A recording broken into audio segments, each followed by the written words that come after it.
తింటే వెన్నలాగా కరిగిపోయే గుత్తి వంకాయ కూర.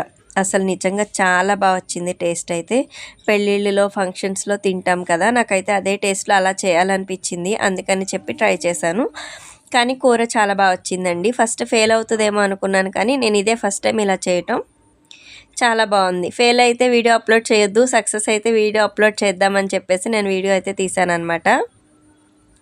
ఫస్ట్ నేను ఎలా చేశానంటే కళాయి పెట్టుకున్నాను. కళాయి పెట్టినాక వేడైనాక ఒక 2 స్పూన్స్ వేరుశనగపప్పులు, కొంచెం జీడిపప్పు ఒక 4, 5, ఒక 2 స్పూన్ల ధనియాలు, 2 స్పూన్ల నువ్వులు, ఒక 4, 5 ఎండుమిర్చి వేసి ఫ్రై చేశాను అనమాట. అవి డ్రై రోస్ట్ చేసినాక తీసి పక్కన పెట్టాను. మళ్ళీ అదే కళాయిలో 1 స్పూన్ నూనె వేసి, ఒక 2 ఉల్లిపాయలు, ఒక టమాటా, పచ్చిమిర్చి, అల్లం, వెల్లుల్లి, ఇంచు అల్లం ముక్క, ఒక 4, 5 వెల్లుల్లి రెబ్బలు వేసి కొంచెం ఇట్లా ఫ్రై చేశాను అనమాట.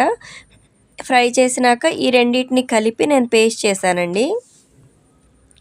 పేస్ట్ చేసినాక వంకాయల్ని ముందుగానే నేను కడిగి 4గా ఇలా కోసి నేను పక్కన పెట్టాను. పక్కన పెట్టుకున్నాక వంకాయ డీప్ ఫ్రైకి సరిపడా ఆయిల్ పెట్టాను అనమాట. ఆయిల్ పెట్టినాక వంకాయలన్నీ ఫ్రై చేశాను. ఈ కూర అయితే పెళ్ళిళ్ళలో వాటిల్లో తిన్నప్పుడు నేను చాలాసార్లు అనుకున్నాను, భలే చేస్తున్నారు వీళ్ళు, ఎలా చేస్తున్నారా అని చెప్పి. కానీ యాజ్ ఇట్ ఈజ్ నాకు కూడా అదే టేస్ట్, అదే ఫ్లేవర్ వచ్చిందండి. చాలా హ్యాపీ అనిపించింది. ఇట్లా వంకాయలన్నీ 90% నేను ఫ్రై చేశానండి. అంటే 10% పచ్చి ఉండేటట్టు చేశాను అనమాట. ఎందుకంటే మళ్ళీ మనకి గ్రేవీలో ఉడకాలి కదా, ఉడికితేనే అప్పుడు బాగుంటుంది. ఇట్లా వంకాయలన్నీ పక్కన పెట్టినాక మళ్ళీ ఇందాక మనం ఉల్లిపాయ ఫ్రై చేసిన కళాయి ఉంది కదా, అది నేను పెట్టుకున్నాను. పెట్టుకొని కొంచెం ఆయిల్ వేసి, కొంచెం కరివేపాకు, ఆవాలు, జీలకర్ర, చెక్క, లవంగం వేసి నేను తాలింపు వేసాను అనమాట. తాలింపు వేసినాక మనం గ్రైండ్ చేసి పెట్టుకున్న పేస్ట్ ఉంది కదండి, ఆ పేస్ట్ నేను ఈ తాలింపులో వేసేసాను. వేసినాక కొంచెం వేగనిచ్చాను అనమాట. అంటే కొంచెం పచ్చివాసన ఉంటుంది కదా, అది అంతా పోయేదాకా కొంచెం ఇలా ఉడకనిచ్చాను. ఉడికినాక తర్వాత కొన్ని వాటర్ వేసాను అనమాట.